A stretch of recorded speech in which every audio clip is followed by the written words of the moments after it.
अस्सलाम वालेकुम क्लास। तो आज है हमारे पास लैब नंबर 13 और इसमें आज हम कवर करेंगे कुछ मैसेज एनकोडिंग टेक्निक्स। ठीक है, और ये हमारी लास्ट लैब है, तो इसके साथ ही हमारी सीसीएन के लैब सेशंस भी एंड हो जाएंगे। और फिर नेक्स्ट वीक जो होगा वो मैं आपको क्लास के बाद अनाउंसमेंट में बताता हूँ कि कब फाइनल लैब है और कब प्रोजेक्ट एवेल्युएशन है। अच्छा, तो मैसेज इनकोडिंग टेक्निक्स की बात की जाए तो इससे मुराद ये है कि जब मैं मैसेज ट्रांसफ़र करता हूँ फ्रॉम सोर्स टू डेस्टिनेशन, चाहे कम्युनिकेशन नेटवर्क पे कर रहा हूँ, चाहे किसी भी ज़रिए पे कर रहा हूँ, लेकिन आपका कोर्स चूँकि सीसीएन है तो हम इसी पॉइंट ऑफ व्यू से बात करते हैं कि जब आप कहीं मैसेज सेंड करते हैं तो उसको आप एनकोड करते हैं। ठीक है, एनकोड कर देते हैं। एनकोड करने का मतलब ये है कि ट्रांसमिशन लाइन पे जब आप डेटा सेंड कर रहे हैं और रिसीविंग एंड पे जब वो रिसीव हुआ है तो आपको ये चेक करना होता है कि आया ये डेटा मुझे सही रिसीव हुआ है या नहीं। अब लाइन यानी ट्रांसमिशन के दौरान इंटेंशनली किसी वजह से मेरे डेटा में कोई एरर जनरेट तो नहीं हो गया है, मेरे डेटा की कोई बिट्स फ्लिप तो नहीं हो गई हैं, कोई वोल्टेज लेवल की वजह से किसी भी वजह से जो है मेरा डेटा चेंज ना हो गया। तो इस बात को मेक श्योर करना कि डेटा जो सेंड हुआ था वही रिसीव हुआ है। तो इस चीज़ के लिए हम करते हैं कुछ एन्कोडिंग टेक्निक्स हैं हमारे पास। ठीक है, तो इनमें से 2 टेक्निक्स आज हमने कवर करनी है, एक है हेमिंग कोड और एक है लीनियर ब्लॉक कोड। ठीक है, तो हेमिंग कोड में क्या होता है, ये जो है आपके पास एक ऐसा मैकेनिज़्म है जो आपकी single bit detection and correction करता है। ठीक है, अब सिंगल बिट डिटेक्शन और करेक्शन क्या मुराद है? इससे मुराद ये है कि अगर आपने जो मैसेज सेंड किया, उसमें से सिर्फ़ 1 बिट, ठीक है, 1 बिट जो है बदल जाती है, तो ये सिर्फ़ और सिर्फ़ 1 बिट को डिटेक्ट कर पाएगा और 1 ही बिट को करेक्ट भी कर सकता है। क्योंकि जब पता है कि ये बदल गई है, 2 ही पॉसिबिलिटीज़ हैं, वो 0 होगी तो उसे वो 1 कर देगा, 1 होगी तो उसे वो 0 कर देगा। ठीक है, लेकिन ये इसकी लिमिटेशन है। इसके अलावा और भी बहुत सारे कोड्स हैं, फिर वो मल्टीपल बिट डिटेक्शन भी करते हैं। ठीक है, लेकिन फ़िलहाल जो इसमें है हमारे पास हेमिंग कोड, ये single bit detection and correction हमारे पास कर लेते हैं। हेमिंग एक वही बात है कि साइंटिस्ट का नाम था जिसने इसे डेवलप किया, आर.डब्ल्यू. हेमिंग, तो उसी के नाम पर है ये। तो थ्योरी इसमें इतनी सच है नहीं, हम एक एक्सरसाइज़ करके देख लेते हैं कि ये कैसे काम करता है। सबसे पहले तो एक यहाँ पे फ़ॉर्मूला गिवन है, ठीक है? असल चीज़ है हमारे पास मैसेज, ठीक है? मैसेज जिसे मैं ट्रांसमिट करना चाहता हूँ, ठीक है? और इसमें आती हैं कुछ रिडंडेंट बिट्स। रिडंडेंट बिट्स जिसे कहा जा रहा है, redundant bits are extra binary bits that are generate भी करनी है और आपने add to the actual information के साथ इसको जो है मर्ज भी कर देनी है बिफोर ट्रांसफर। तो एम तो मेरा एक्चुअल मैसेज है, लेकिन आर मेरे पास क्या है, रिडंडेंट बिट्स हैं। लेकिन अब मुझे कैसे पता चले कि मेरा मैसेज की लेंथ, तो मुझे पता है कि मेरा एक्चुअल मैसेज ये है, इतने बिट्स का है, तो उसके लिहाज से मुझे डिसाइड करनी होती है अपनी आर बिट्स। ठीक है, तो इसके लिए मेरे पास एक फ़ॉर्मूला गिवन है हेमिंग का कि ये फ़ॉर्मूला सैटिस्फाई होना चाहिए, कम से कम आप उतनी आर्बिट्स कंसीडर करेंगे, ठीक? तो यहाँ पे कहा गया से मेरे पास जो m है, तो थोड़ा मैं क्लियर कर देता हूँ। यहाँ पे से मुझे कहा जा रहा है भाई मेरी मैसेज बिट इस वक़्त है 7, आप डिसाइड करें कि r की वैल्यू क्या होगी। तो यहाँ पे राइट हैंड साइड पे 8 तो हो चुका है, ठीक है? 7 + 1 8 हो चुका है। अब अगर मैं से r की वैल्यू 1 रख देता हूँ, तो ये 2 to the power left hand side पे है 1, 2 to the power 1 is 2, 2 is not greater than equals to 9। ये इसका मतलब है होल्ड नहीं कर रहा, r की बिट मैं 1 नहीं रख सकता। मैंने r की बिट बढ़ा के कर दी 2, 2 to the power 2 is 4, 4 is still less than 7 plus 2 plus 1 10। तो ये भी सेटिस्फाई नहीं कर रहा। नहीं, 7 plus 2 9 plus 1 हाँ 10। देन मैंने कहा चलें और बढ़ाता हूँ r की वैल्यू, 3 कर देता हूँ, 2 to the power 3 is 8। तो ये 8 हो गया इस साइड पे, लेकिन इस साइड पे देखा जाए तो 7 + 3 10 और 1 11। स्टिल ये फ़ॉर्मूला वैलिडेट नहीं हो रहा। तो इसका मतलब है मुझे और आर की बिट्स बढ़ानी चाहिए, तो आर के बिट्स मैंने बढ़ा के कर दिए अब 4, तो 2 टू द पावर 4 इज 16, और मुझे चेक करना है ये फार्मूला होल्ड करता है कि नहीं। तो 16 क्या लेस देन और equals to right hand side है, तो देख लेते हैं 7 + 4, 7 + 4 + 1 इज, मेरे पास आ जाएगा ये 12,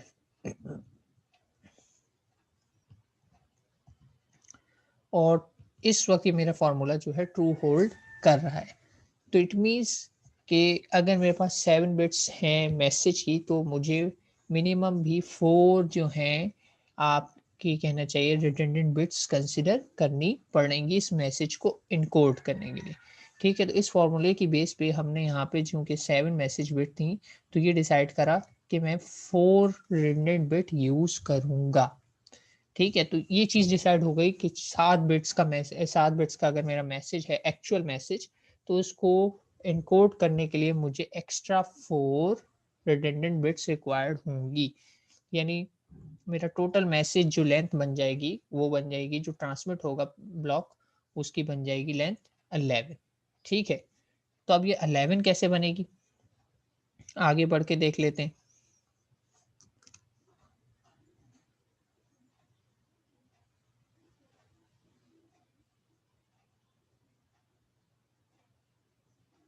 सुभान किस जगह पे ग्रेटर देन का हाँ अच्छा मैंने गलती कर दी है, ठीक है, ग्रेटर देन आएगा। ठीक है, 16 is greater than equals to, ठीक है, मैंने टाइप लिखने में गलती कर दी थी, 16 is greater than equals to 12 आएगा। ठीक है, तो ये मैंने डिसाइड तो कर लिया कि ये मेरे पास है मेरे मैसेज बिट, तो ये मुझे चाहिए रिडंडेंट बिट्स। अब एक्चुअल मैसेज मेरे 7 बिट का क्या है, वो है ये। ठीक है, ये कुछ भी हो सकता है, लेकिन फिलहाल सपोज मेरे पास मैसेज है ये।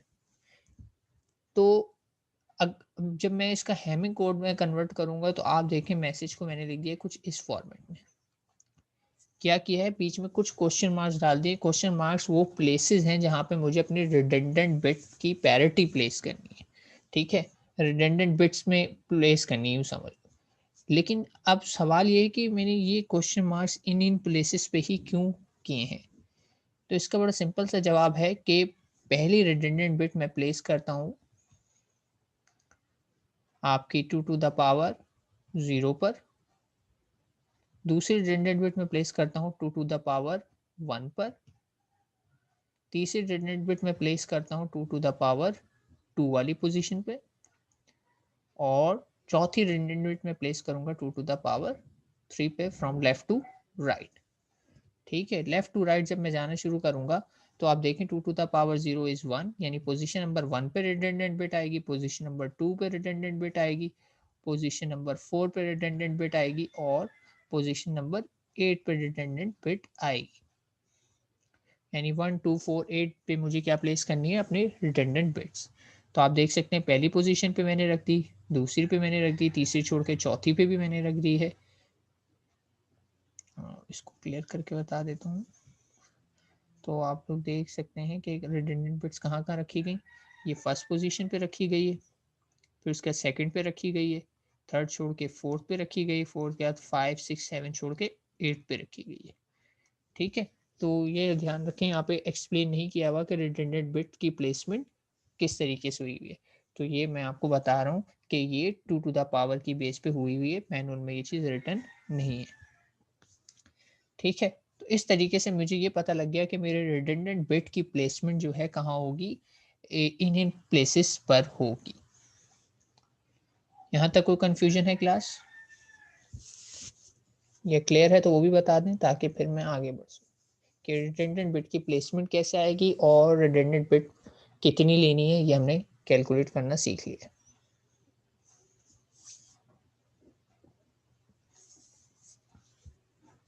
ठीक है, तो अब मुझे एक्चुअली इन क्वेश्चन मार्क्स की जगह पर ये डिसाइड करना है कि मैं 1 प्लेस करूं या 0 प्लेस करूं। ठीक है, तो अब ये डिसाइड करना है, तो मज़ीद आगे बढ़ते हैं। और देखते हैं कि ये चीज़ कैसे डिसाइड होगी कि मुझे किस प्लेस पे 0 प्लेस करना है और किस प्लेस पे। तो यहाँ पे मौजूद है मेरे पास कोड, ये मौजूद है और मुझे कैलकुलेट करनी है 4 पैरिटीज़, ठीक है? और यहाँ पे देखें ये नंबर लिखे हैं, P1 का मतलब है पहली प्लेस वाली पैरिटी, P2 का मतलब है सेकंड प्लेस वाली, P4 का मतलब है कोई फोर्थ प्लेस वाली और P8 का मतलब है 8th प्लेस वाली। ठीक है? यहाँ पे नंबर मेंशन हुए हैं लेकिन रीज़न नहीं बताया था कि ऊपर इस जगह पे क्यों प्लेस की गई। तो P1 इसका मतलब है कैलकुलेट होगा जो भी नंबर वो यहाँ आएगा। लेकिन ये P1 कैलकुलेट कैसे हुआ? ये मैंने कैसे डिसाइड किया कि ये क्या चीज़ है? ठीक है? तो इसके लिए बल्कि एक काम करता हूँ, मेरे पास इमेज मौजूद है, मैं इसको आपको दिखाई देता हूँ। तरीका बड़ा सिंपल सा है कि मुझे टेबल बना के मैं देख सकता हूँ अपने टेबल में मेरे पास कितनी पॉसिबिलिटीज़ आ रही हैं। ये ठीक है? तो ये टेबल बना लिया मैंने, 11 है ना मेरे पास, तो 11 तक की मैंने कोड्स लिख लिए सारे, ठीक है? अच्छा, 0 वाले को इग्नोर कर दें, फिलहाल 0 तो कुछ है नहीं, हम तो 1 से लेके चल रहे थे। तो अगर आप ध्यान दें, तो कह रहे हैं कि P1 में या पहले वाले में आप वो सारे कोड कंसीडर कर लेंगे जिसमें आपकी 1 वाली बिट पे यानी 2 टू द पावर 0 वाली बिट पे, ठीक है? ये जो चीज़ है ये 2 टू द पावर 0 है। इसको थोड़ा-सा मैं ज़ूम आउट करके दिखा देता हूँ, ताकि इस पे कुछ लिख सकूँ।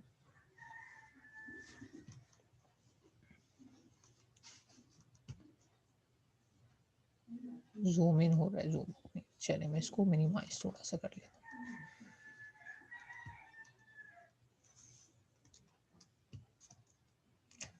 ठीक है, इट्स बेटर। तो है क्या कि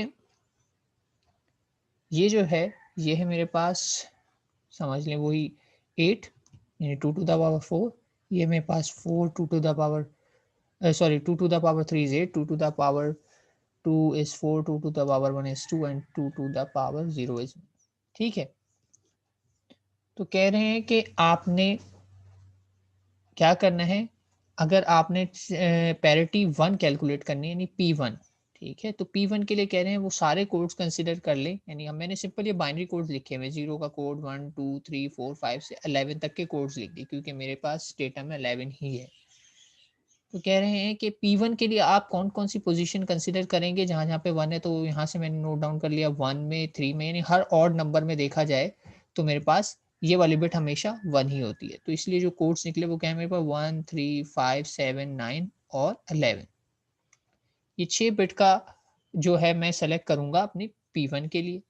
फिर इसी तरह कह रहे हैं कि P2 के लिए जब आप कंसीडर कर रहे हो तो वो सारे कॉम्बिनेशन कंसीडर कर लें जिसमें ये बिट हाई होती है। तो ये किस-किस में कॉम्बिनेशन में हाई आ रही है देखा जाए तो 2 वाले कॉम्बिनेशन में हाई आ रही है, 3 में हाई आ रही है, फिर 2 छोड़ के 6 7 में हाई आ रही है, फिर 2 छोड़ के 10 11 में हाई आ रही है। तो ये वाले नंबर मैंने यहाँ नोट कर लिए, यानी 2 3 6 7 10 11। ठीक है? यानी यूँ ये देखा जाए तो पहला वाला 1-1 के डिफरेंस से आ रहा है, दूसरा वाला 2-2 के डिफरेंस से आ रहा है। यानी देखा है 1 3 5 7 9 11, दूसरा वाला 2 3 आए, 2 एक साथ आए, फिर 2 का गैप आ गया, फिर 6 7 आ गया, फिर 6 7 के बाद 8 9 का गैप आ गया, 10 11। फिर इसी तरह इसमें देखा जाए कि कहाँ-कहाँ 1 अपीयर हो रहे हैं, तो इसमें आ रहे हैं 4 पे 1 आ रहा है, यानी 4 से पहला 1 शुरू होता है, तो 4 5 6 7 4 1 आए और उसके बाद 4 1 नहीं आएँगे।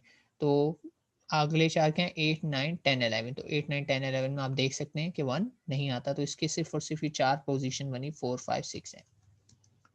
देन लास्ट क्या कह रहे हैं, R4 के लिए, तो इसमें देखा जाए तो पहला 1 जो होता है, चूँकि बिट का वेट है 8, तो 8 से ही शुरू होगा, 8 9 10 एंड 11। तो ये नंबर मैंने इस टेबल से देखते हुए फाइनलाइज़ कर लिए। ठीक है? ये नंबर मैंने इस टेबल को देखते हुए फाइनलाइज़ कर लिए। अब आपने याद रखने ये नंबर, ठीक है? मैंने तरीका बता दिया क्या है कि पहली वाला हमेशा 1-1 के डिफरेंस से आ रहा है, सारे ऑड नंबर हैं, दूसरा वाला 2-2 को स्किप करके आ रहा है, तीसरा वाला 4 को स्किप करके आया है, ठीक है? और लास्ट वाला 8 को स्किप करके आया नहीं, 4 से शुरू हुआ था, 4 लगातार आए और आखिरी वाला 8 से शुरू हुआ था और 4 ही आए क्योंकि उसके बाद मेरी काउंटिंग खत्म हो गई। अगर 11 के आगे भी नंबर होते तो मैं और मज़ीद लिख नंबर नोट कर लेता, क्योंकि ये 1 रहती है बिट 15 तक, 11 12 13 14 15 तक। लेकिन इसमें 11 तक ही मेरे पास कोड थे तो मैं मज़ीद आगे नहीं गया हूँ।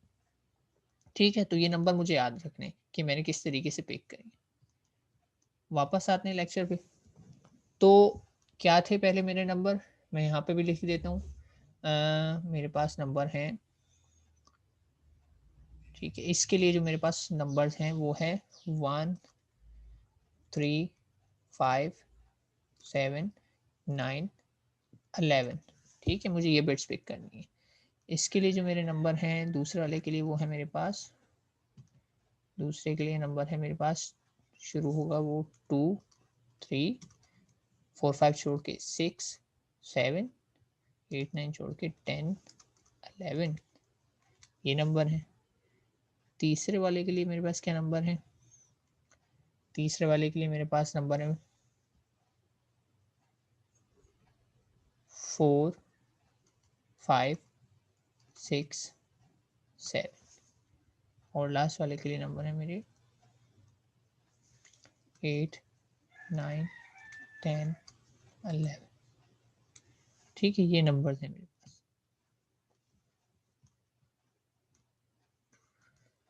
तो ये नंबर्स क्या हैं, अब मुझे इन नंबर की बेस पे काम करना है। इन नंबर की बेस पे काम कैसे होगा, मैंने अपने एक्चुअल कोड में ये जो मैंने हेमिंग कोड बना लिया था 11 का, इसमें से ये वाली पोजीशन पिक करनी। कौन कौन सी पोजीशन पिक करनी है, 1, position 3, position 5, position 7, position 9 and position 11। और इन सब का क्या करना है, मुझे बनानी है पैरिटी। ठीक है, पैरिटी दो तरह की होती है, पहले उस पर बात कर लेता हूँ। पैरिटी दो तरह की होती है हमारे पास, एक होती है इवन पैरिटी, एक होती है हमारे पास ऑड पैरिटी। ठीक है, इवन पैरिटी अगर मैं कंसीडर कर रहा हूँ से, अगर मैं इवन पैरिटी की बात कर रहा हूँ तो मैं अपने नंबर को चेक करूंगा और नंबर में करूंगा काउंट करूंगा नंबर ऑफ वंस। जैसे कि इसमें मैंने काउंट किए कितने नंबर ऑफ वंस हैं। अगर इसको पहले तो मैंने यहाँ लिख लिया, ये देखें पहले क्वेश्चन मार्क आ गया इस जगह पर। ठीक है, वन प्लेस, ये वन था, ये वन आ गया इस जगह पर, ये उसके बाद फिर वन था, ये आ गया इस जगह पर, फिर उसके बाद फिर वन था, वो आ गया इस जगह पर, फिर उसके बाद जीरो था, वो आ गया इस जगह पर, फिर जीरो था, ये आ गया इस जगह पर। ठीक है, तो अब मुझे इस पूरे नंबर की क्या कैलकुलेट करनी है, पैरिटी कैलकुलेट करनी है। अब पैरिटीज में दो तरह की कंसिडर कर सकता हूँ मैं, इवन पैरिटी भी कंसिडर कर सकता हूँ और भी। यहाँ पे हम इवन पैरिटी कंसिडर कर रहे हैं। इवन पैरिटी का काम क्या होता है, इवन पैरिटी का काम ये होता है कि नंबर ऑफ वंस काउंट करे आपके इसके अंदर, जो भी आपके पास मैसेज है, ब्लॉक है, उसके अंदर काउंट करे। इसमें नंबर ऑफ वंस काउंट करें तो मेरे पास टोटल 3 वन है। 3 वन का मतलब है कि ये एक ऑड नंबर बन रहा है। ठीक है, तो अगर मैं इवन पैरिटी पे काम कर रहा हूँ तो मेरी कोशिश ये होती है कि मैं पैरिटी बिट को ऐसा नंबर सेट करूँ कि ओवरऑल मेरे जो नंबर ऑफ वंस हैं वो क्या बन जाए, इवन बन जाए। ठीक है, यानी 3 है, अगर मैं इसको 1 कर दूंगा तो इवन पैरिटी ने क्या करा, इसको ओवरऑल 4 वंस कर दिए। ठीक है, तो इस तरीके से मेरे पास इवन पैरिटी होगी। अगर मैं ऑड पैरिटी कर रहा होता तो ऑलरेडी 3 है, 3 इज एन ऑड नंबर, तो मैं यहाँ पे कुछ भी सेट नहीं करता, यहाँ पे जीरो ही रहने देता। ठीक है, क्योंकि इसकी इस जीरो को भी अगर इसमें इंक्लूड कर दें तो it will become an odd number. लेकिन मैं इस वक्त इवन पैरिटी कर रहा हूँ, तो इस 3 को मुझे बनाना था क्या, एक इवन नंबर, तो मैंने एक और वन एक्स्ट्रा ले लिया, तो 4 वन हो गया, 4 one is an even number. तो इवन पैरिटी का काम होता है इवन नंबर ऑफ वंस को total number of ones even करना, और ऑड पैरिटी का काम होता है टोटल नंबर ऑफ वंस को ऑड करना। यहाँ पे हम कौन सी पैरिटी यूज कर रहे हैं, इवन यूज कर रहे हैं, तो इसलिए मैंने यहाँ पे लगा दिया 1। फिर इसी तरह जब हमने दोबारा से करना है सेकंड P2 के लिए, तो P2 के लिए अगर मैं नंबर्स की बात करूँ तो P2 के लिए नंबर है मेरे पास 2 3। तो P2 के लिए मेरे पास नंबर है कौन कौन से, 2 और 3। अच्छा, ये पोजीशन नंबर है। ठीक है, बिट नंबर तो नहीं है बल्कि पोजीशन नंबर है। तो यहाँ से आ गई 2, 2 पर क्वेश्चन मार्क, 3 पर 1 आ गया। ठीक है, फिर उसके बाद 4 5 छोड़ा मैंने, और उसके बाद आ गया मेरे पास 0 1, फिर उसके बाद 2 और छोड़े मैंने मजीद, और उसके बाद आ गया मेरे पास 10 11। तो इसका कोड देखें तो क्वेश्चन मार्क 1 ये लिखा हुआ, उसके बाद 0 1 ये लिखा हुआ है, और उसके बाद 1 0 ये लिखा हुआ है।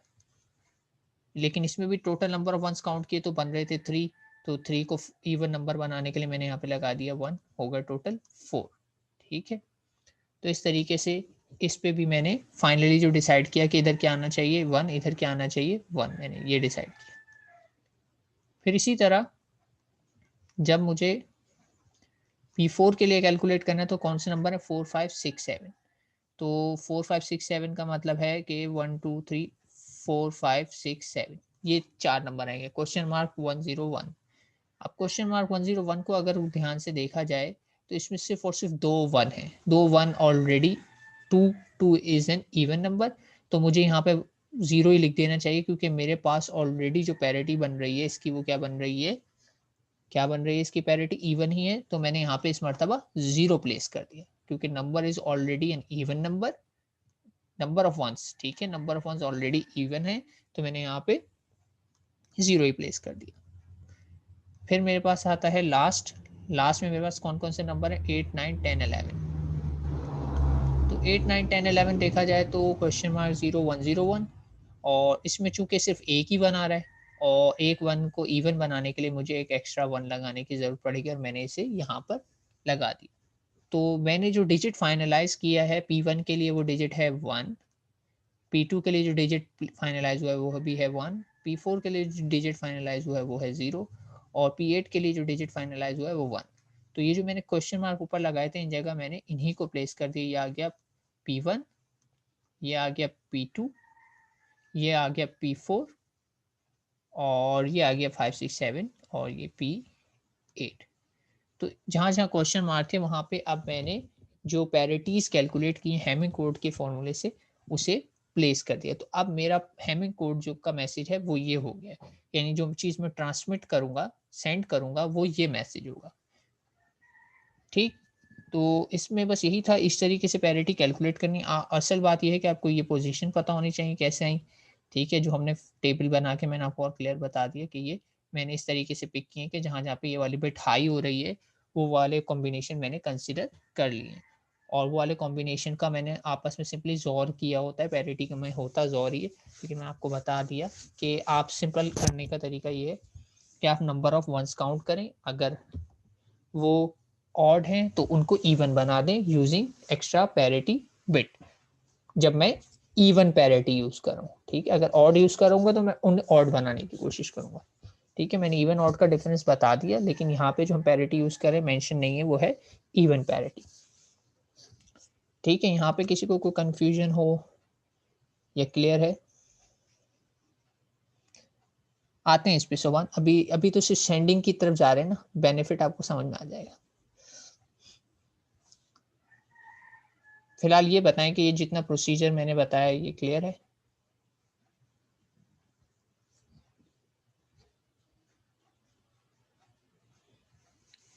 अच्छा चलो, बेनिफिट की अगर मैं एक सिंपल सी मिसाल देता हूँ, आपके लेवल पे चलते हैं। सीरियल कम्युनिकेशन की है, मतलब सीरियल कम्युनिकेशन से किसी डिवाइस को कनेक्ट किया हो और उससे डेटा को एक्सचेंज किया हो। तो सीरियल में भी एक हाँ, तो सीरियल में भी आपको पता होगा कि parity bit, start bit, stop bit, इस तरह के कॉन्सेप्ट होते हैं। ठीक है, तो स्टार्ट स्टॉप तो ठीक है, समझ में आती है। पैरिटी भी उसमें होती है, और उसमें भी क्या होता है कि एक्चुअल जो मैसेज होता है उसकी पैरिटी कैलकुलेट की जाती है। और ये इसलिए होती है कि जब भी मैं रिसीव करता हूँ ना मैसेज, तो मैं मैसेज के ऊपर वही प्रोसेस जो सेंडिंग के वक्त अप्लाई हुआ था पैरिटी कैलकुलेट करने के लिए, वही मैं अप्लाई करता हूँ दोबारा से, और उसकी पैरिटी जनरेट करता हूँ और उसको कंपेयर करता हूँ अगेंस्ट उस पैरिटी के जो मुझे ऑलरेडी भेजी गई है। तो उससे क्या होता है कि मुझे ये पता लग जाता है कि जो मैसेज मेरे पास भेजा गया था ना, वो किसी वजह से करप्ट हो गया, वोल्टेज फ्लक्चुएशन आए, कुछ भी हुआ, करप्ट हो गया, तो मुझे उसे कंसीडर नहीं करना है, बल्कि वहां से दोबारा से रिक्वेस्ट जनरेट करनी है कि रीसेंड करें, या जो भी आप एक्शन लेना चाहें कि डेटा जो रिसीव्ड हुआ है वो मेरे पास करप्ट है।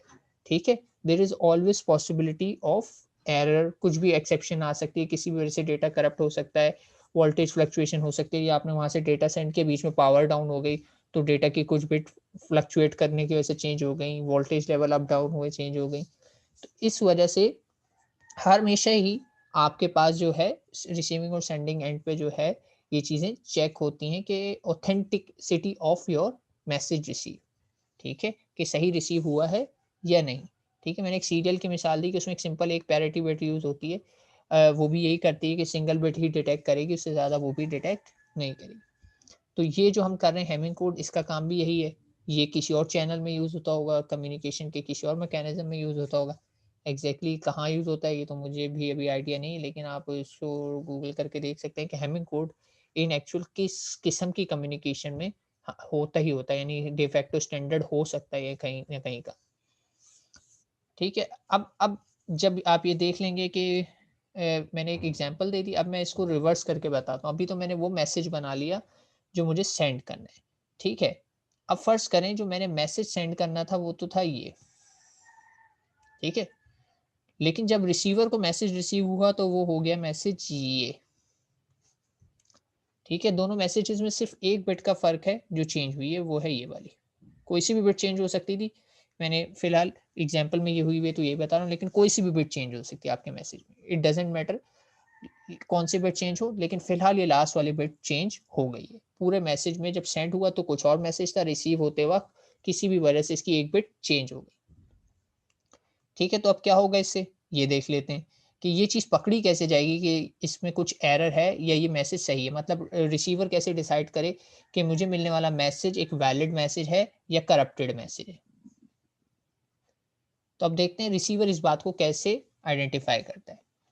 तो रिसीवर को आइडेंटिफ़ाई करना बहुत आसान है। रिसीवर चेक करता है कि भई जो मुझे मैसेज रिसीव हुआ है ना, उसपे मैं दोबारा से क्या चेक करूँ? पैरिटीज़ चेक करूँ। वही P1, P2, P4 and P8। तो वो वही करेगा पोज़ीशन नंबर 1, 3, 5, 7, 1, 3, 5, 7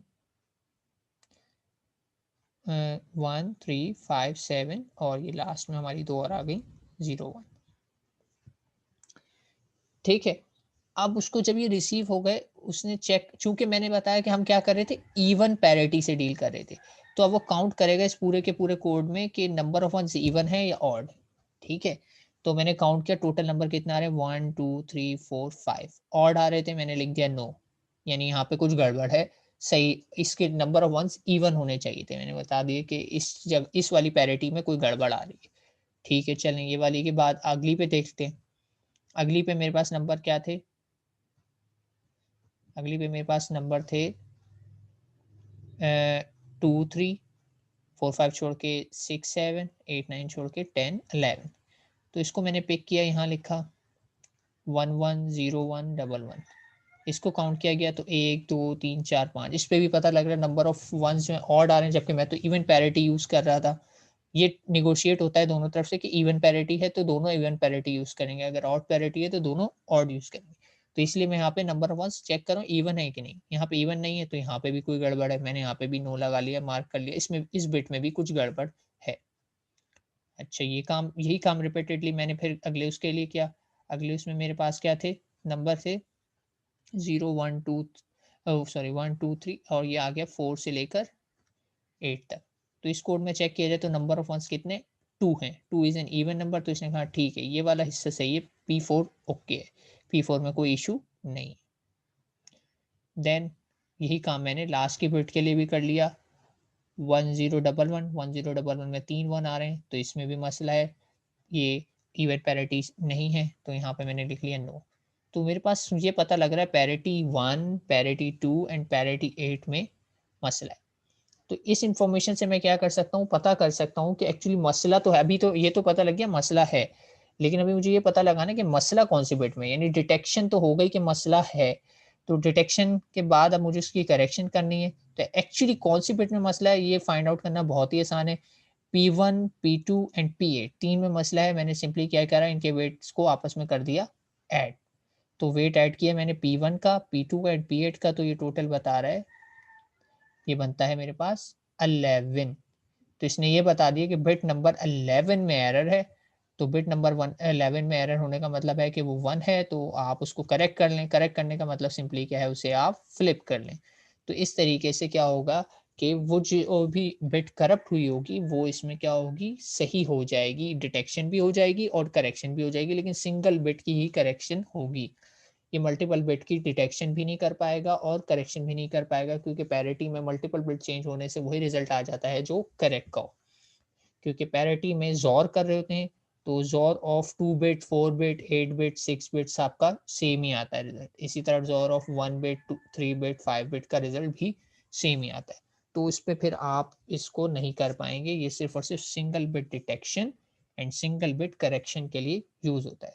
तो मैंने रिवर्स इंजीनियर किया, वही पैरिटी बिट्स उठाई, चेक किया वो इवन है कि नहीं। अगर वो इवन नहीं है तो मुझे पता लग गया कि इन से में मसला है। मसला तो यहाँ पे तय हो गया था जैसे ही मुझे एक एन मिला, लेकिन किस में एक्चुअली मसला है वो मसला तय करने के लिए मैंने सारी जो फॉल्टेड जो थी एररनेस पैरिटी बिट्स उनको कर दिया ऐड। और ऐड करने से जो नंबर मुझे मिला, मुझे पता लग गया कि ये वाली बिट में मसला है। और चूंकि मुझे पता है कि हेमिंग कोड में सिर्फ एक ही बिट में मसला होता है, तो ये समझ रहा है कि इसी बिट में मसला है और इसने उसको करेक्ट कर दिया। लेकिन अगर कहीं 2 बिट का मसला हुआ होता मैसेज में, तब भी ये यही बिहेवियर रिपीट कर रहा होता और कह समझता कि मेरे मैसेज में कोई इशू नहीं है। यानी अगर 2 बिट्स फ्लिप हो जाती तो ये डिटेक्ट नहीं कर पाता, hamming code is not capable कि वो 2 बिट्स को डिटेक्ट कर सके या करेक्ट कर सके। ठीक है, समझ रहे हैं बात? तो हेमिंग कोड में अगर मैसेज में मैं से चेंज कर देता 2 बिट्स, यानी मैं से यहाँ पे 1 कर रहा हूँ, तो यहाँ पे से अगर मैं कहीं पे भी 0 कर देता, यहाँ मैंने 0 कर दिया, तो वो इस मैसेज को सारे यस यस यस करके चला जाता। आप ट्राई कर सकते हैं, इसमें सारे यस यस यस ही हो जाएंगे। ठीक है, तो उसको यस यस यस कर देगा या गलत आइडेंटिफिकेशन करेगा एरर की। ठीक है, वो नहीं करेगा जो मैं एक्सपेक्ट कर रहा था। यहाँ पे तो देखिए मैंने खुद ही से इंड्यूस करवाया एक बिट में एरर और उसने सही डिटेक्ट किया ये है। लेकिन अगर 2 बिट्स में मैं एरर जनरेट कर दूंगा तो या तो ये बिल्कुल ही मिस कर देगा या फिर ये गलत आइडेंटिफिकेशन करेगा। तो इसलिए ये सिंगल बिट के लिए बना है, मल्टीपल बिट को सॉल्व नहीं कर सकता। यानी अगर इसी की बात कर लें तो 1357 इधर यस आ जाएगा, और 23 वाले में बात करें तो 23 में भी यस आ जाएगा, और इसमें तो यस आ ही रहा है, और सिर्फ इसमें नो नो रह जाएगा। ठीक है, तो ये कह रहा होगा सिर्फ और सिर्फ 8 बिट में एरर है, तो 8 बिट को मैं चेंज कर दूंगा तो मेरा रिजल्ट और भी खराब हो जाएगा। तो ये डिटेक्ट नहीं कर सकता मल्टीपल बिट की चेंजेस, और फिर ये करेक्ट भी नहीं करेगा। जाहिर सी बात है, डिटेक्ट ही नहीं होगा तो करेक्शन का तो सवाल ही नहीं होता। तो आपने देखा कि अगर मैं ये 3 बिट चेंज कर दूं तो 3 की वजह से इसमें भी ये वाली 0 हो जाएगी, और 3 की वजह से इसमें ये वाली 0 हो जाएगी। तो इन दोनों की वजह से ये दोनों यस यस हो जाएंगे। ये तो ऑलरेडी यस रहेगा क्योंकि इसमें थर्ड बिट इन्वॉल्व ही नहीं है। ये भी यस रहेगा क्योंकि इसमें थर्ड बिट जो भी था नो ही रहेगा, इसमें यस बिट इन्वॉल्व नहीं है।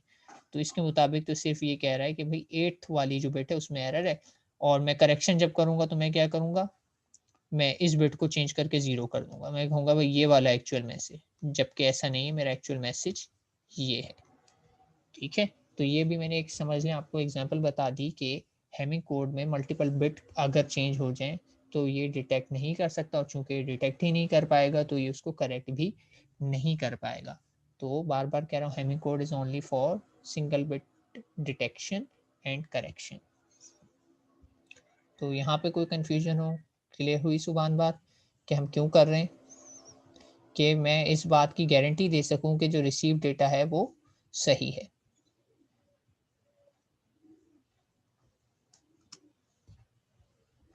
जी जी कहिए। ठीक है, और बाकी लोगों को कोई कंफ्यूजन, क्यूरी इस टॉपिक से रिलेटेड, हेमिंग कोड से रिलेटेड?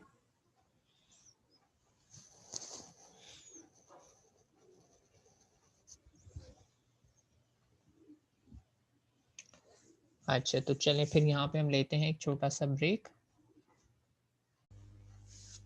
फिर क्लास रिज्यूम कर लेते हैं।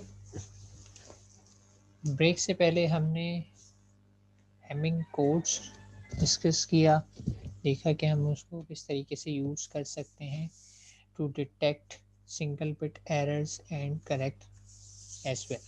ठीक है, तो हम हेमिंग कोड से सिंगल बिट में एरर डिटेक्शन एंड करेक्शन कर सकते हैं, ये हमने ब्रेक से पहले देखा।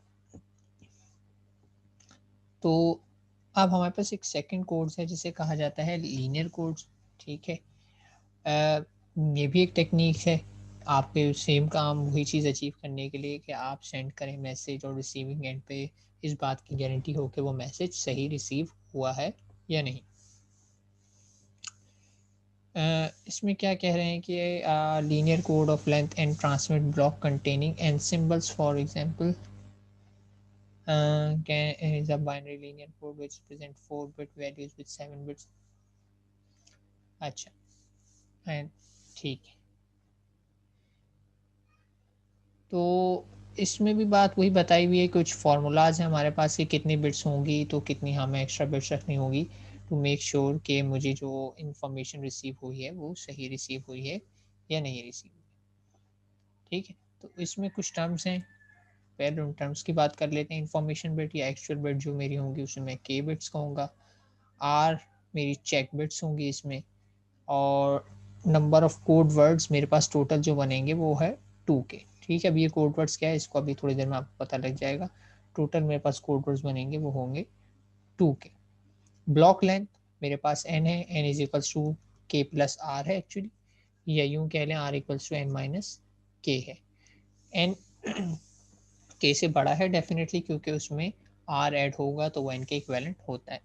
और कोड रेट सिंपली क्या किया है कि कितने ब्लॉक्स में आपके पास एक्चुअली कितने मैसेज ट्रांसफर हो गए, यानी एक्चुअल इन्फॉर्मेशन डिवाइडेड बाय पूरा ब्लॉक, और ब्लॉक में डेफिनेटली आपके पास एक्स्ट्रा चेक बिट्स भी इन्वॉल्व है। ठीक है, फॉर्मूला इसका ये है 2r के प्लस, ये मेरे ख्याल से तो वही फार्मूला ऊपर वाला, शायद यहाँ टाइपो हो लेकिन मैंने चेक नहीं किया है। खैर देख लेते हैं, कहीं आगे रिपीट हो रहा होगा तो हमें पता लग जाए। खैर इसकी वर्किंग थोड़ी सी डिफरेंट है हमारे पास, जो हम ऊपर हमने हैमिंग कोड किया, इसमें मेरे पास एक्चुअली ये होता है कोड वेक्टर सी, और ये मिलता है मेरे पास टू मैट कहना चाहिए D and G, data message जो मेरा एक्चुअल मैसेज है जिसको मैं सेंड करना चाहता हूँ, और एक जनरेटर मैट्रिक्स इनके प्रोडक्ट से। ठीक है, जनरेटर मैट्रिक्स जी क्या होता है, खुद इटसेल्फ एक मैट्रिक्स होता है जिसमें दो तरह के समझ लें आपके पास एक मैट्रिसेस होते हैं जो मर्ज ही हुए होते हैं। एक तो आइडेंटिटी मैट्रिक्स होता है ऑफ ऑर्डर के, ठीक है, के आपके ध्यान रहे डेटा बिट्स हैं या एक्चुअल बिट्स जितनी आपने लेनी है, और पी आपके पास डेफिनेटली एक इनकोडिंग की स्कीम होती है, यानी एक प्री डिफाइंड मैट्रिक्स होता है जो आप कुछ भी ले सकते हैं। ठीक है, पी के तहत आपकी इनकोडिंग होगी, तो पी आप कुछ भी ले सकते हैं, लेकिन एक आइडेंटिटी मैट्रिक्स होगा साथ में जिसका ऑर्डर होना चाहिए के, और के क्या है, मेरी नंबर ऑफ एक्चुअल बिट्स जिसे मैं ट्रांसमिट करना चाहता हूँ। तो यानी एक्चुअली मेरा कोड मैट्रिक्स कह लें या कोड वेक्टर जो है, हाँ कोड वेक्टर होगा, मैट्रिक्स नहीं होगा, स्केलर है ये। कोड वेक्टर जो है वो प्रोडक्ट होता है मेरे डेटा मैसेज का जो खुद इटसेल्फ एक स्केलर होगा, और एक जनरेटर मैट्रिक्स का जो कि एक मैट्रिक्स है, और मैट्रिक्स को मैं स्केलर से जब प्रोडक्ट करूंगा तो वो भी मेरे पास स्केलर ही आ जाएगा। ठीक है, तो एक ये सिंपल सा फॉर्मूला बताया हुआ है। तो अब हम इसमें है मैथमेटिक्स, ठीक है, और इसमें कुछ नहीं है, इसमें सिर्फ मैथमेटिक्स है मैट्रिक्स की, तो हम वो देख लेते हैं। सपोज कर लेते हैं कि हमारे पास, अच्छा जी है मेरे पास, जी की मुझे ज़रूरत पड़ती है जब मैं सेंड कर रहा होता हूँ, और एच वाला प्रोसीजर मैं फॉलो करता हूँ जब मैं रिसीव करता हूँ, यानी रिवर्स करना उसे। तो जी में देखें लिखा हुआ है आई के पी, ठीक है, और एच में लिखा हुआ है पी ट्रांसपोज और आई एन माइनस के। ठीक है, एन माइनस के का मतलब क्या है कि के अलावा जितने भी हों, अब हो सकता है वो सेम हो, आर की बिट हो सकता है डिफरेंट हो, यानी एन हो सकता है 7 हो, एन हो सकता है 8 हो, अब 8 में हो सकता है 4 एन की बिट हो, 4 रिडंडेंसी बिट हो, तो ये डिपेंड करता है। इस एग्जाम्पल में एन और के और आर की बिट सेम रखी गई है। अच्छा जी क्या है, पहले तो जी पे बात कर लेते हैं। जी जो है मेरे पास है आई के P, identity matrix of order के। यहाँ पे जो मेरे पास एन रखा गया है वो 3 रखा गया है, तो ये यहाँ से यहाँ तक अगर आप देखें, ये जो, बल्कि मैं इसको इस तरीके से हाईलाइट कर देता हूँ कि ये जो आप हिस्सा देख रहे हैं, ये हिस्सा जो है आपके पास आइडेंटिटी मैट्रिक्स है ऑफ ऑर्डर के। ठीक है, आइडेंटिटी मैट्रिक्स पता है ना क्या होता है, जिसमें सिर्फ डायगोनल में हमारे पास 1 आ रहे होते हैं, तो 3 by 3 का मेरे पास ये बन रहा है, और इसके अंदर आप देखें तो डायगोनल में मेरे पास 1 है। और फिर उसके बाद ये आगे वाला हिस्सा है पी, और पी मैंने बताया कि इनकोडिंग मैट्रिक्स है, और इसको मैं कुछ भी ले सकता हूँ, फिलहाल ये रखा हुआ है, सपोज कर लें रैंडम कुछ भी मैं प्लेसमेंट रख सकता हूँ, कोई भी इसमें 3 by 3 का मैट्रिक्स आ सकता है, फिलहाल ये रखा हुआ है। 110 011 और 101 करके रखा हुआ है। ठीक, तो जी मेरे पास ये है, इसमें बता दिए जी में से कि पी वाला पार्ट भाई ये है। ठीक है, अलग करके अगर पी वाला पार्ट ये है तो पी का ट्रांसपोज भी पहले से इन्होंने कैलकुलेट करके दिखा दिए कि पी का ट्रांसपोज ये होगा। और ट्रांसपोज आपको पता है सिंपली क्या होता है, रो कन्वर्टेड इनटू कॉलम्स, या कह लें कॉलम कन्वर्टेड इनटू रोज। ठीक है, तो यानी ये होगा कि मैं इसको 101 लिखूंगा रॉ में पहले, फिर 110 लिखूंगा सेकंड रॉ में, और फिर 0111 लिखूंगा थर्ड रॉ में। तो ये पी का ट्रांसपोज भी मेरे पास आ गया। तो पी का ट्रांसपोज है मेरे पास, और नीचे मैंने एच भी कैलकुलेट कर लिया पहले से ही, ताकि हालांकि ज़रूरत पड़ेगी, अभी हमें एच की ज़रूरत नहीं है। एच क्या है, पी ट्रांसपोज, तो ये आ गया मेरा पी ट्रांसपोज। पी का भी ट्रांसपोज चाहिए मुझे, ठीक है, तो ये पी का ट्रांसपोज आ गया जो मैंने अभी अभी कैलकुलेट किया, इस जगह प्लेस कर दिया। उसके बाद I n minus k, identity matrix of order n minus k. इधर मेरे पास n minus k is same as k, क्योंकि 3/3 यानी 3 ही मेरे पास के है और 3 ही मेरे पास आर है। ठीक है, इस पर्टिकुलर एग्जांपल में सेम रखा गया आर और एन को, ज़रूरी नहीं है सेम ही हो। ठीक है, ये वेरी कर सकते हैं, डिपेंड करेगा। मैं 4/4 करूँगा तो कुछ और वैल्यू आ जाएगी आर की, और बढ़ाऊँगा तो कुछ और आती जाएगी। तो ये ध्यान रखिएगा, ये हमेशा 3/3 नहीं होगा। ये इस पर्टिकुलर एग्जाम्पल में जो हम फॉलो कर रहे हैं इसमें 3/3 है, वरना ये चेंज हो सकता है। तो सिंपली मैंने इधर भी आइडेंटिटी मैट्रिक्स रख दिया पी ट्रांसपोज के लिए, अगर मुझे एच कैलकुलेट करना हो। ठीक है, एच की इंफॉर्मेशन इस फॉर्मूले से आ गई, P transpose into I n minus k. ठीक है, बिल्कुल बेसिक हमारी मैथमेटिक्स है, तो इसमें उम्मीद करता हूँ कोई कन्फ्यूजन होनी नहीं चाहिए। हम प्रोसीजर देख लेते हैं जो है लीनियर ब्लॉक कोड। तो मेरे पास एक्चुअली आ गया था जी, मुझे काम था जी का। जी मेरे पास ये आया हुआ है। ठीक है, फॉर्मूला क्या था, जी को मैं मल्टीप्लाई करूंगा अपने मैसेज से, और जो भी मेरा मैसेज कहते हैं, इसको क्या कहते हैं, ऊपर देख लेते हैं टर्म क्या यूज हुई है। एक है हमारे पास code vector, data message vector. ठीक है, मैसेज ये, ठीक है। तो मेरा काम क्या है कि मैं मल्टीप्लाई कर दूं अपने मैसेज को इस जी से, और फाइंड कर लूं कोड वेक्टर्स। ठीक है, अब ये कैसे फाइंड होगा, मुझे अब सारे के सारे मैसेज पॉसिबल है। 3 बिट का अगर मैं मैसेज भेज रहा हूँ तो 00 भी पॉसिबल, 000 भी पॉसिबल है, 001 भी पॉसिबल है। ये जितने भी पॉसिबल मेरे पास मैसेजेस हैं उनको मुझे इस जी से मल्टीप्लाई करना है, उनका कोड वेक्टर निकालना है। ठीक है, जब मैंने M0 को मल्टीप्लाई किया तो मैं कह रहा हूँ जो रिजल्टेंट कोड वेक्टर आएगा वो C0 आएगा। अब ये मल्टीप्लाई कैसे हो रहा है, मैं मैट्रिक्स मल्टीप्लिकेशन कर भी लूँ, या सिंपली यहाँ पे बता रहे हैं कि मल्टीप्लिकेशन जब भी हो रही होती है तो एक्चुअली जोर ऑपरेशन परफॉर्म हो रहा होता है बिटवीन एडिशन। तो इसको करने का बड़ा आसान सा तरीका ये है कि मैं इसको पिक कर लेता हूँ, किस किस को पिक कर लेता हूँ, इसको पिक किया, और इसको मल्टीप्लाई करना है मुझे किस चीज़ से, इस पूरी टर्म से एक एक करके मल्टीप्लाई करना। पहली वाली टर्म पहली से होती है, दूसरी वाली टर्म दूसरी से। मल्टीप्लिकेशन का थोड़ा रिकैप करा रहा हूँ, लास्ट टाइम भी आई थी आपको। ये इससे मल्टीप्लाई होता था, फिर ऐड होता था, ये इससे मल्टीप्लाई होता था, ऐड हो जाता था, ये इससे मल्टीप्लाई। तो क्या ना, मल्टीप्लिकेशन करने की जरूरत नहीं, मुझे क्या करना है यहाँ पे जोर करना है। और जोर गेट क्या होता है कि डिफरेंट बिट्स के कॉम्बिनेशन पे मुझे देता है 1, और सेम बिट के कॉम्बिनेशन पे मुझे देता है 0। तो अगर इस वाले इसको देखा जाए तो इसमें क्या होगा मेरे पास, जोर अगर मैं इसको करूँगा इसमें क्या होगा, कुछ इसमें गड़बड़ है क्या। अच्छा, 0 in addition, in multiplication there is a XOR. अच्छा, इधर जोर ले रहे हैं, लेकिन इधर क्या किया है, in multiplication there is a XOR operator between element instead of addition. ठीक है, ये तो सही है, लेकिन ये पहले वाले में फिर इन्होंने जोर नहीं किया है क्या, इसका रिजल्ट इन्होंने 0 0 लिख दिया। नीचे टेबल में क्या है, अच्छा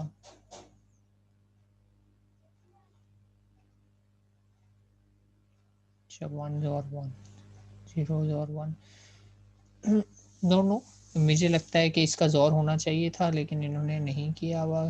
क्यों नहीं किया हुआ, in matrix multiplication there is a XOR operator between element instead of addition, अच्छा एडिशन के बजाय जोर होगा। अच्छा, in matrix multiplication there is XOR operator between elements instead of addition. अच्छा, एडिशन की जगह पे जोर करना है, तो होगा क्या कि मैं इसको मल्टीप्लाई करूंगा, मल्टीप्लिकेशन का रिजल्ट तो इसका जीरो ही आएगा, और फिर उसके बाद मुझे जोर करना है। तो जीरो का आपको पता ही है, मैं किसी भी नंबर से मल्टीप्लाई करूंगा तो रिजल्ट जीरो ही रहता है, तो इस वजह से मल्टीप्लिकेशन का रिजल्ट जीरो रहता है। वन को जीरो से करूँ या जीरो को जीरो से करूँ, जीरो ही आएंगे, और सारे जीरो को आपस में जोर कर भी दूँ तो रिजल्ट विल बी जीरो। तो इस वजह से मेरा पहला जो आया हुआ है मैट्रिक्स का रिजल्ट सारा का सारा क्या आया हुआ है, जीरो आया हुआ है, क्योंकि मल्टीप्लिकेशन कैसे ऑलरेडी जीरो हो जाएगा और जीरो के जोर्स करूंगा तो वो जीरो ही रहेंगे। तो पहला कोड मैट्रिक्स तो मेरा ये आ गया। दूसरा एक और एग्जांपल देख लेते हैं जिसमें मेरे पास ये वाला कोड है जिसमें एक वन मौजूद है और बाकी सारे क्या हैं, जीरो। ठीक है, तो इसको करने का तरीका भी वही है, पहले मैं जीरो को वन से मल्टीप्लाई करूंगा, तो जीरो जीरो को जीरो से करूंगा। तो आप इसको ऐसे कर सकते हैं कि इसको रोटेट करें बाय 90 डिग्री और इसके साथ कंपेयर कर लें, जहाँ पे भी दो वन आ रहे होंगे वहाँ पे सिर्फ वन आएगा, बाकी कहीं पे भी वन नहीं आएगा। तो आप चेक कर सकते हैं, इसको अगर मैं रोटेट करता हूँ तो इस पूरे कॉलम में कहीं पे भी वन नहीं आएगा, ये रहेगा ज़ीरो। दूसरे कॉलम की बात करते हैं तो दूसरे कॉलम में भी कहीं पे भी वन नहीं आएगा, क्योंकि ये कहीं पे भी दो वन एक साथ नहीं आ रहे, ये आएगा जीरो। लेकिन तीसरे कॉलम की बात करते हैं तो इसमें यहाँ वन बन जाएगा, और वन और जीरो को जोड़ करूंगा तो रिजल्ट विल बी वन। फिर चौथे की बात करें तो पहले में जीरो आ जाएगा, दूसरे में भी जीरो, तो सिर्फ तीसरे में क्या आ जाएगा, वन, क्योंकि उस वाले में सिर्फ तीसरे में वन है। तो जहाँ जहाँ तीसरे में वन है वहाँ वन आ जाएगा, बाकी सब जगह पे आ रहे होंगे जीरो। तो इसका कोड बनेगा 001 001101। चेक कर लेते हैं कि यही बन रहा है इसका कोड। डबल दूसरा कोड मेरे पास यही बन रहा है 001101। ठीक है, तो दूसरा कोड मेरे पास इस तरीके से ये आ गया। इसी तरीके से मैं जो है हर कोड को मल्टीप्लाई करता रहूँगा, C0 C1 C2 C3 C4 करते हुए ये पूरा टेबल जो यहाँ पे फिल हुआ है ये फिल कर दूंगा। ठीक है, तरीका बड़ा सिंपल सही है, मुझे सिर्फ मल्टीप्लाई करना है, और एडिशन के बजाय जब ऐड का साइन आता है तो उसमें ऐड के बजाय मुझे क्या परफॉर्म करना है, जोर परफॉर्म करना है। न्यू समझ लें सिंपली कि अगर आपके पास ऑड नंबर ऑफ वन बन रहे होंगे तो वन ही आएगा, और अगर इवन नंबर ऑफ वन बन रहे होंगे तो वो आपके पास आएगा जीरो। यानी आपके पास इस मैट्रिक्स में अगर देखा जाए पॉसिबिलिटी क्या है, ये पॉसिबिलिटी है कि जीरो प्लस जीरो, मैं ऐसे लिख देता हूँ, लिखने का काम आता है, तो मतलब पॉसिबिलिटी ये है कि ये तीन कॉम्बिनेशन आ सकते हैं जब भी आप मल्टीप्लाई करेंगे, zero plus zero plus zero आ रहा है, तो प्लस की जगह चूंकि मुझे जोर करना है तो इसका रिजल्ट हमेशा क्या आएगा, जीरो ही आएगा। दूसरा कॉम्बिनेशन क्या आ सकता है कि एक वन आ जाए, ठीक है, कहीं पे भी वन आ सकता है, वन जीरो प्लस जीरो। ठीक है, वन मैंने एक रखा है, फिर वो फर्स्ट प्लेस पे भी आ सकता है, सेकंड प्लेस पे भी आ सकता है, थर्ड प्लेस पे भी, इसका रिजल्ट हमेशा वन ही आएगा। यानी अगर एक वन है तो वो रिजल्ट वन ही देगा। ठीक है, इसमें सारे कॉम्बिनेशन आ जाएंगे, वन जीरो जीरो वन ये वाला कॉम्बिनेशन आ जाए, फिर चाहे ये वाला कॉम्बिनेशन आ जाए,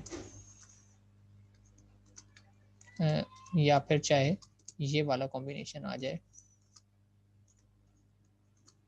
ठीक है, तीनों कॉम्बिनेशन में इसका रिजल्ट वन ही रहेगा, क्योंकि जोर में एक भी वन आता है तो वो वन जनरेट करता है। इसी तरह अगर दो वाले कॉम्बिनेशन बन जाए, से वन प्लस ज़ीरो, ठीक है, या फिर ये वाला कॉम्बिनेशन बन जाए आपके पास one plus zero plus one, या फिर ये वाला कॉम्बिनेशन बन जाए zero plus zero plus zero plus one plus two one वाले कॉम्बिनेशन कुछ भी आ जाए, तो टू वन वाले कॉम्बिनेशन पे हमेशा रिजल्ट जीरो ही आता है, क्योंकि जोर गेट ऑड पैरिटी डिटेक्टर होता है बाय डिफॉल्ट, तो इसमें अगर इवन नंबर ऑफ वंस आते हैं तो ये जनरेट कर देता है जीरो। और तीसरा वाला केस तो ऑब्वियस ही है कि वन प्लस वन, तो इस केस में ये क्या करेगा, इस केस में भी हमेशा मुझे क्या जनरेट करके देता है, वन।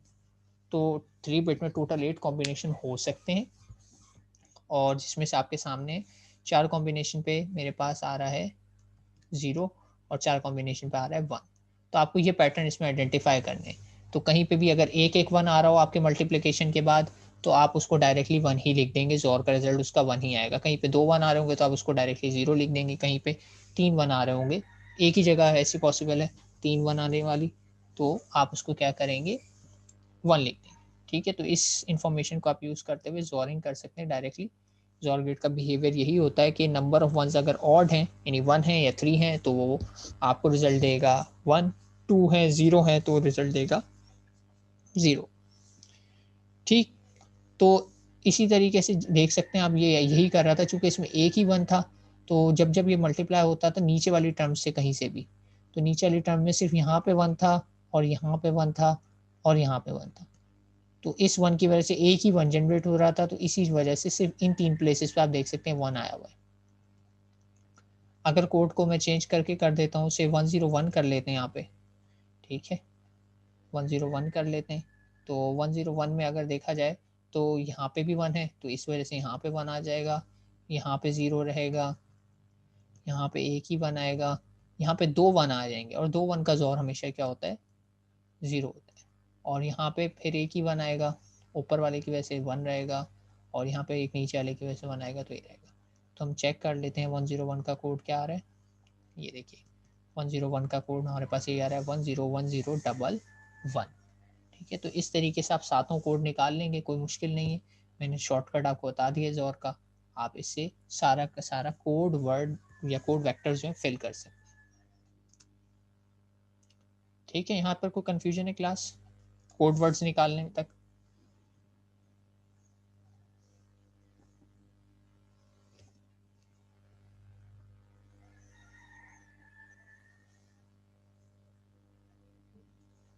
ठीक है, कोड वर्ड्स हमने निकाल लिए, और यही चीज़ है जो एक्चुअली मुझे सेंड करनी होती है। मतलब ये कि इनमें से मैं कोई भी वर्ड सेंड करना चाहूँ, यानी मैसेज मुझे अगर 000 सेंड करना है तो उसके बजाय मैं क्या सेंड करूँगा, 6 0 सेंड कर दूंगा। या इस केस में जैसे मैंने सी जो है मैंने ये सेंड किया है 111 000 है ये, यानी एक्चुअली जो मैसेज मैं ट्रांसमिट करना चाहता था वो ये ट्रांसमिट करना चाहता था, और उसके अगेंस्ट मैंने उसका कोड वर्ड सेंड कर दिया। ठीक है, मैसेज जो मेरा एक्चुअल था वो था 111, लेकिन जो मैंने उसके अगेंस्ट था सेंड किया उसका कोड वर्ड।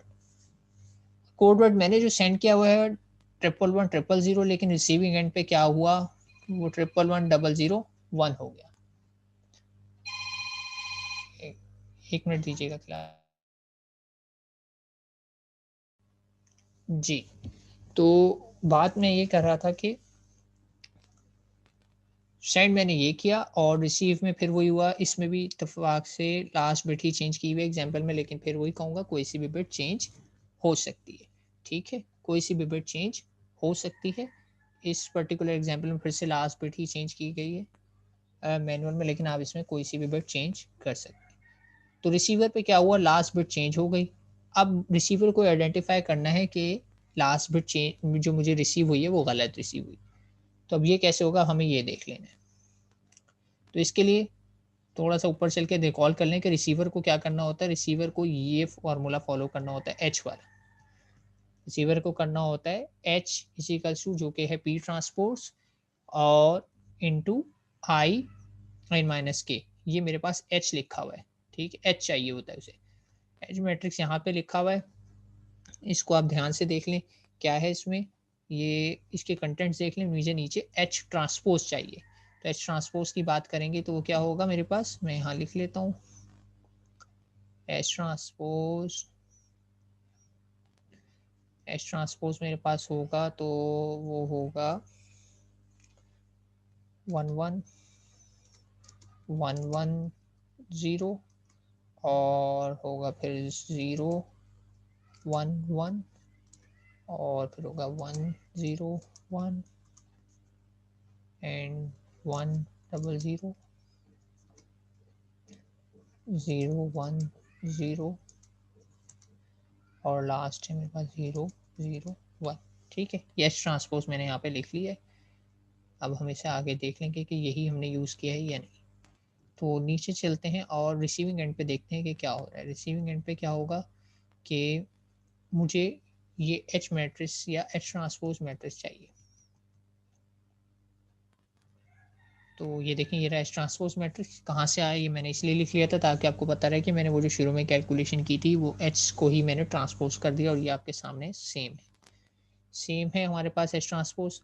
अब मुझे कैलकुलेट करना है क्या, सिंड्रोम। ठीक है, इसको सिंड्रोम कहा जाता है। Now syndrome is calculated using receive message and H T. अब मेरे पास रिसीव मैसेज ये है, उसको मैं मल्टीप्लाई करूँगा एच ट्रांसपोज़ से, तो वापस मुझे मिलना चाहिए एक सिंड्रोम, ठीक है? अब ये सिंड्रोम क्या है देख लेते हैं। तो फ़िलहाल मेरे पास ये है मैसेज, ठीक है? कुछ भी हो सकता है। लेकिन इसमें क्या किया हुआ है देखें, जिस-जिस जगह पे सिर्फ़ 1 है मैंने वो वाले पेयर इसमें से कंसीडर कर ली। यानी इसमें देखा जाए तो R1 पिक कर लिया, इसमें R2 के छोड़ के R3 एंड R4 पिक कर लिया। यानी देखें R2 को था तो पहले वाले में देखें मैंने ये 3 पिक कर लिया R1, R3, R4। दूसरे वाले में देखा जाए तो मैंने पिक करने हैं 1, 2, 5, तो ये दूसरे वाले में से मैंने 1 टू 5 पिक कर ली क्योंकि 0 से मल्टीप्लिकेशन करूँगा तो रिज़ल्ट विल बी 0, तो वो वाली टर्म्स मैं यहाँ पे शो नहीं कर रहा। तो इस तरीके से क्या होगा, मेरा काम थोड़ा आसान हो जाएगा। आसान कैसे होगा अभी ये देख लेते हैं। तो अब इधर मुझे एक्चुअल मैसेज अपना प्लेस करना है। मेरा एक्चुअल मैसेज क्या है? मेरा एक्चुअल मैसेज ये है कि जिसमें लास्ट बिट मेरी चेंज हुई हुई है, ठीक है? 111 000 था लेकिन यहाँ पे रिसीव हुआ 111 001। तो जैसे कि मैंने बताया कि मुझे क्या करना है, इसको मल्टीप्लाई करना है इससे, तो इसको मल्टीप्लाई कर लेते हैं। कैसे होगा मल्टीप्लाई? देख लेते हैं। जब इसको मैंने इससे मल्टीप्लाई किया तो क्या आया मेरे पास? 1 आया। इसको इससे मल्टीप्लाई किया तो 0 आया। इसको इससे मल्टीप्लाई किया तो 1 आया। और अच्छा लिखते रहते हैं, 1 प्लस दूसरे वाले को मल्टीप्लाई किया था तो 0, फिर तीसरे वाले को मल्टीप्लाई किया था तो 1, फिर चौथे को मल्टीप्लाई किया तो 0 से 1 मल्टीप्लाई होगा तो 0 ही रहने वाला है, तो हमने उनको चेक ही नहीं करा। यानी मुझे ये 0 वाले तो चेक करने की ज़रूरत है ही नहीं, उनका रिज़ल्ट तो 0 ही आएगा। तो इसको स्किप ही कर देते हैं, यानी क्लियर सिंपल कर लेते हैं जैसे ऊपर किया। मैं सिर्फ़ इनको चेक कर लेता हूँ, क्योंकि 0 वाली टर्म्स तो मुझे पता है, अंडरस्टूड सी बात है, ये दोनों तो 0 ही हो जाएँगी, यानी ये वाली मुझे चेक करने की ज़रूरत है ही। मुझे इनके अगेंस्ट जो बची हैं वो चेक करनी है। तो 1 के साथ 1 जहाँ-जहाँ आ रहा है मैं 1 लिख लेता हूँ। एक 1 आया, प्लस दूसरे 1 के साथ किया तो 0 ही आ गया। तीसरे 1 के साथ किया तो फिर 1 आ गया, और चौथे 1 के साथ किया तो ये 0 आ गया। तो 2 0 2 1 आए में, और अभी हमने बात की है ज़ोर करना है, तो ज़ोर करना है और 2 हैं, 2 का मतलब इवन, इवन के लिए रिज़ल्ट जनरेट हो गया यहाँ पे 0, ठीक है? फिर यही काम मैंने इसके साथ भी किया, यानी इन दोनों को स्किप कर दिया और इधर से इन दोनों को भी स्किप कर दिया और बाकियों को टेस्ट किया। तो इसका रिज़ल्ट क्या बनेगा? 1 1 0 0। तो इसमें भी 2 1 आ रहे हैं, 2 0 आ रहे हैं, तो रिज़ल्ट विल बी 0। लास्ट वाले को चेक किया तो इसमें बना मेरे पास 0 1 1 और 1, 3 1 आने का मतलब है मेरे पास आ गया 1, ठीक है? तो मेरे पास फाइनली जो सिंड्रोम आया वो आ रहा है 001। वही सिंपल मैट्रिक्स मल्टीप्लिकेशन की है और ऐड के बजाय मैंने ज़ोर कर दिया। तो मेरे पास कोड आ रहा है 001। अब क्या करूँगा मैं? इस 001 का मेरे पास क्या करना है काम? इसको मैं चेक करूँगा जाके अपने जो मेरे पास एच वाला मैट्रिक्स है, एच ट्रांसपोज़ वाला। 001 को मैंने चेक किया कि एच की किसी रॉ से मैच तो नहीं होता। तो मैंने चेक किया तो मुझे पता लगा ये एच की 6 रॉ से मैच हो रहा है सिंड्रोम। तो जिस रॉ से ये मैच हो जाता है तो मुझे पता लग जाता है कि एक्चुअली वो वाली बिट जो है मेरी गलत आई है। जिस रॉ से ये मैच हो जाता है तो मुझे पता लग जाता है कि वो वाली रॉ ही गलत है, वही वाली बिट जो है वो चेंज हो गई है। तो ये भी सिर्फ सिंगल बिट ही डिटेक्ट कर पा रहा है, तो सिंगल बिट ही चेंज कर पाएगा। तो मुझे क्या करना पड़ेगा, 6 बिट को जाके अपनी चेंज कर लेना है, 0 कर लेना है, तो ये एरर सही हो जाएगा। अगर ये सिंड्रोम एच में से किसी से भी मैच नहीं होता, ठीक है? यानी ये सिंड्रोम एच में से किसी से भी मैच नहीं होता, से ये कॉम्बिनेशन आ जाता है, इसका कॉम्बिनेशन हम ले लेते हैं इस सिंड्रोम का, ये आ गया 111।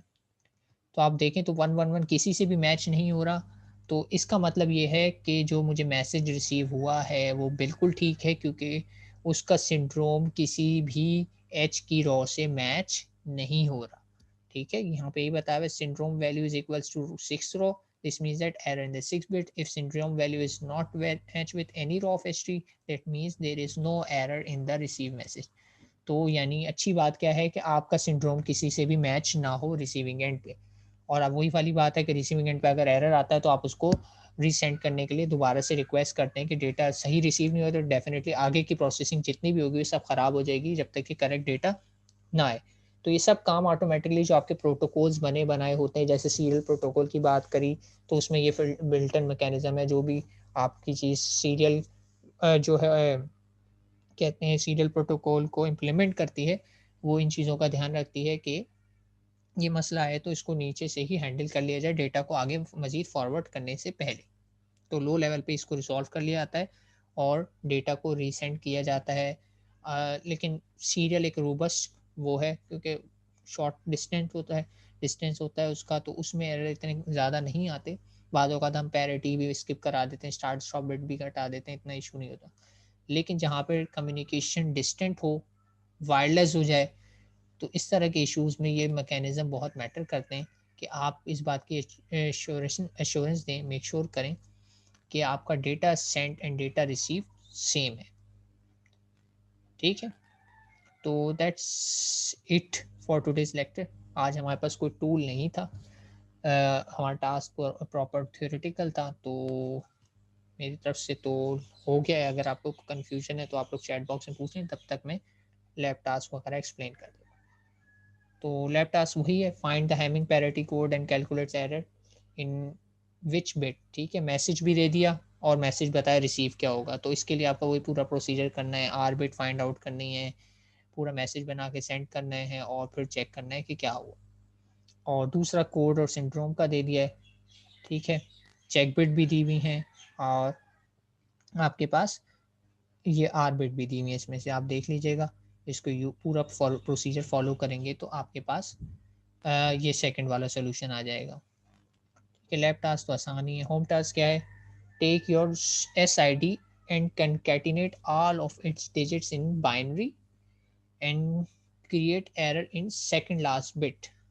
ठीक है, सेकंड लास्ट बिट में आपको कह रहे हैं अपनी स्टूडेंट आईडी को कंकैटिनेट करें बाइनरी में, और उसकी सेकंड लास्ट बिट में एरर जनरेट करें, और फिर उसके बाद वही बात है हैमिंग का उसमें फॉर्मूला अप्लाई कर दें, और हर डिजिट को कह रहे हैं 4 बिट में रिप्रेजेंट कीजिएगा अपनी आईडी के। ठीक है, जैसे कि एक रोल नंबर यहाँ पे मैं एग्जांपल के तौर पे बता देता हूँ। आप में से किसी का रोल नंबर 8169। ठीक है, तो भले से 1 को आप 1 बिट में रिप्रेजेंट कर सकते हैं, आप 1 को भी 4 बिट में रिप्रेजेंट करेंगे, यानी आप लिखेंगे 0001। ठीक है, तो आपने ये ध्यान रखना है कि हेक्स में एक तरीके से रिप्रेजेंट करना है, उसके बाद सेकंड लास्ट उस मैसेज को सेंड करना है। लेकिन सेंड करने से पहले आपको उसमें सेकंड लास्ट जो भी बिट होगी, किसी की भी कोई सी भी हो सकती है, आपकी अलग, आपके दोस्त की अलग, तो आप उसमें एरर जनरेट करके कर सकते हैं। ठीक, ये हो गया।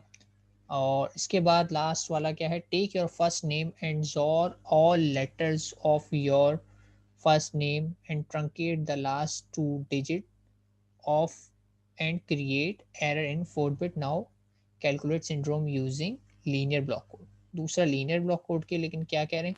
फर्स्ट करने से आपका नाम कुछ भी है, यहाँ पे इन्होंने नाम सपोज कर लिया से डेटा है, तो ये आप इस आस्की चार्ट ये जो सामने बना है इसमें से सारे के सारे करेक्टर पिक करेंगे, उनको जोर करेंगे, अपने नेम को करना है। यहाँ पे डेटा को किया हुआ, आपने अपना नेम यूज़ करना है, फर्स्ट नेम। तो ज़ोर करेंगे तो ये आ जाएगा। ज़ोर का भी मैंने आपको बता ही दिया, इवन और ऑड देखते हुए आप कर सकते हैं। ये ज़ोर आ गया। ट्रंकेट लास्ट 2 बिट्स, यानी आखिर से 2 बिट हटा देंगे तो इन 2 बिट्स को आप कर देंगे इग्नोर, जो भी आपका रिजल्ट में है। यानी 5 बिट का मैसेज बनेगा और 5 बिट में कह रहे हैं कि इससे मैसेज है क्या है मेरे पास 0 और 0010, तो ये मेरा एक्चुअल मैसेज है। ठीक है, कोड वर्ड आप खुद फाइंड आउट कर लें। और कह रहे हैं आपको जो एरर जनरेट कराना है वो कौन से उसमें कराना है? Error in 4th bit. तो इस वाली बिट में आपको एरर जनरेट करवाना होगा। आप खुद से करवा लीजिएगा कि एरर आया हुआ है इसमें, और मैंने फ्लिप करनी है, सिर्फ बिट 0 आएगी तो 1 कर दीजिएगा आपके पास, और आपके पास 1 होगी तो उसे 0 कर दीजिएगा। तो इस तरीके से आप एरर इंट्रोड्यूस करा सकते हैं। ठीक है, तो और एक बोनस टास्क है, अगर आप वेरीफाई करना चाहें तो ये सब प्रोसीजर आप मैटलैब पे करके वेरीफाई कर सकते हैं। बोनस है, इसके मार्क्स है नहीं, तो आप ट्राई करना चाहें तो करके मैटलैब पे वेरीफाई कर सकते हैं। ठीक है, that's it from my side. अगर आप लोगों को कोई क्यूरी है तो आप पूछ सकते हैं, वरना फिर हम लैब को कंक्लूड करते हैं।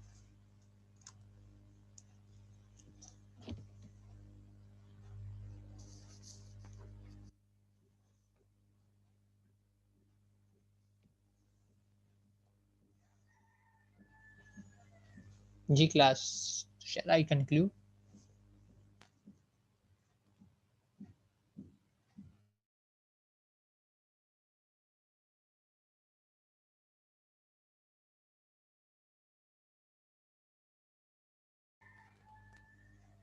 ठीक है, तो लैब हमारी यहाँ कंक्लूड हो गई और हमारा लैब मैनुअल भी कंक्लूड हो गया। तो टिल नेक्स्ट टाइम, अल्लाह हाफ़िज़।